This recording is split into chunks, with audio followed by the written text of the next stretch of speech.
Энэ бичлэгэндээ би анхны тооны талаар үзүүлэх болно. Бичлэгийг үзснээр энэ нь энгийн хялбархан ойлголт юм шиг санагдах бах. Гэхдээ математикийн мэргэжлийн талаасаа маш боловсронгүй сэдв. Анхны тооны санааны оргил нь криптографикийн санаа юм.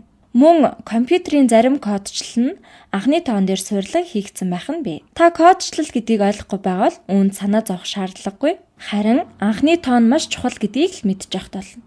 За ингээ бүгдээрээ тодорхойлтыг нүгье. Анхны тооны тодорхойлт нь жаахан төгтөөлтөө. Гэхдээ жишээн дээр тайлбарлавал илүү тодорхой болох байх. За анхны тоо гэдэг нь натурал тоо юм аа. Жишээлх юм бол 1, 2, 3 гэх мэтлэн нэгээс эхлээд юмыг тоолдог тоонууд. За эсвэл эерэг бүхэл тоо гэсэн ч болно.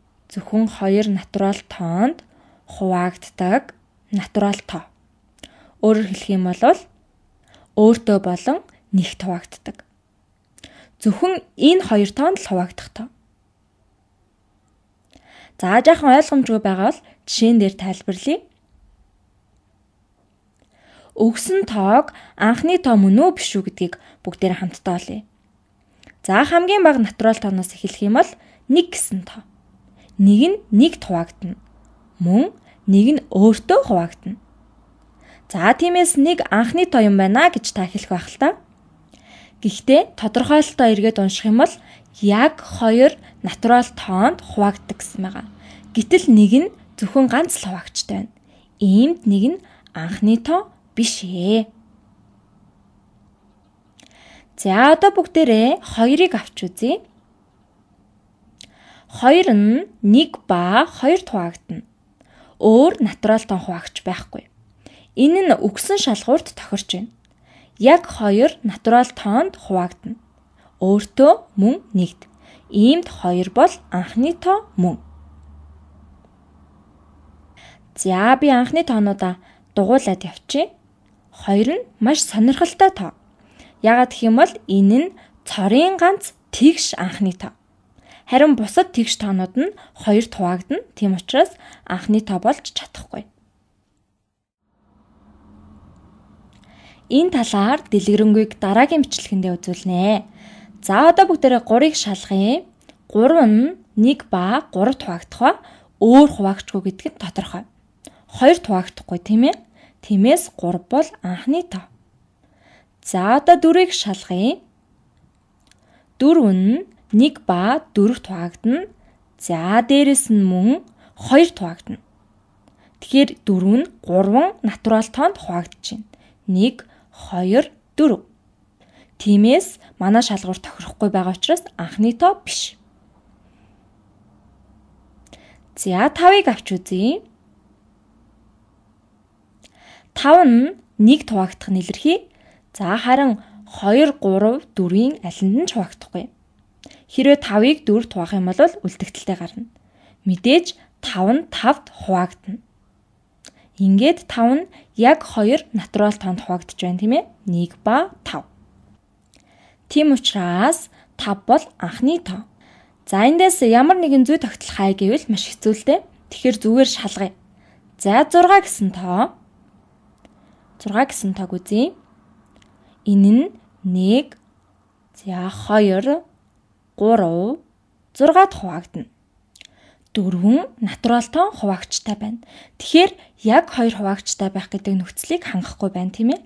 4 хуваагдчтай байна. За иймд анхны тоо биш байх нэ. За одоо 7-г авъя. 7 нь 1-т хуваагдана. 2, 3, 4, 5, 6-д хуваагдахгүй. За харин 7-д хуваагдана. Иймд анхны тоо мөн.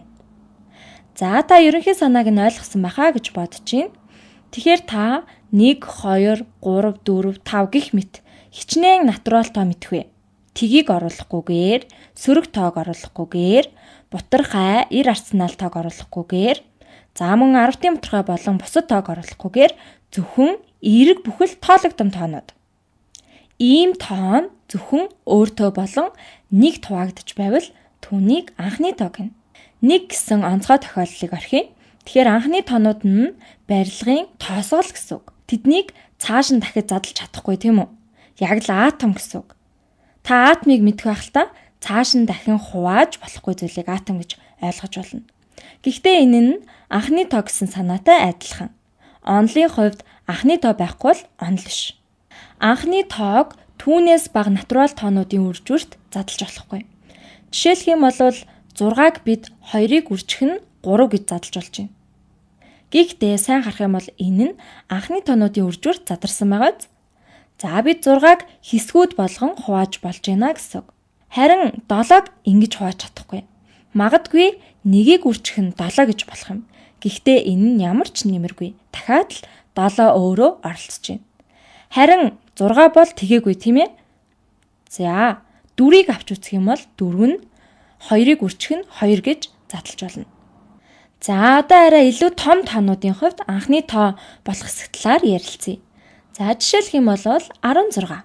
Аливаа натурал тоо 1 ба өөртөө хуваагдах нь илэрхий.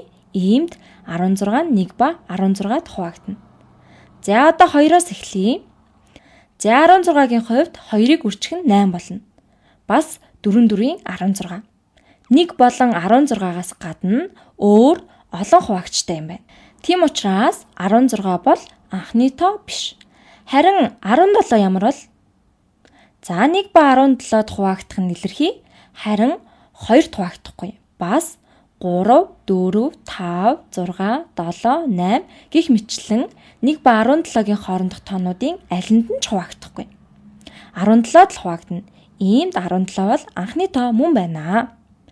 За одоо жоохон хэцүү тоо авнаа. Олон үнийг бодлуулна шүү. Тэгэхээр 51 анхны тоо мөн үү? Хэрвээ сонирхолтой санагдчих байвал бичлэгээ төр зогсоогоод 51 нь анхны тоо мөн үү гэдгийг өөрөөр шалгаж үзээрэй. Хэрвээ 1 болон 51-ээс өөр 51-ийг хуваах тоо олох юм бол за жишээлх юм бол хөөх энэ үнэхээр хэцүү тоо байна. Магадгүй үүнийг та анхны тоо гэж бодож байгаах. Тэгвэл би хариултыг нь хэлье л дээ. Энэ бол анхны тоо биш. Учир нь 3 ба 17-д хуваагдана. 3-ыг 17-оор үржвэл 51 гарна. Ингээд би анхны тоо гэж юу болох талаар сайн ойлголт өгсөн байхаа гэдэгтээ итгэлтэй байна. Дараагийн бичлэг болон дасгалуудаараа дахин давтан дадлага хийх болно.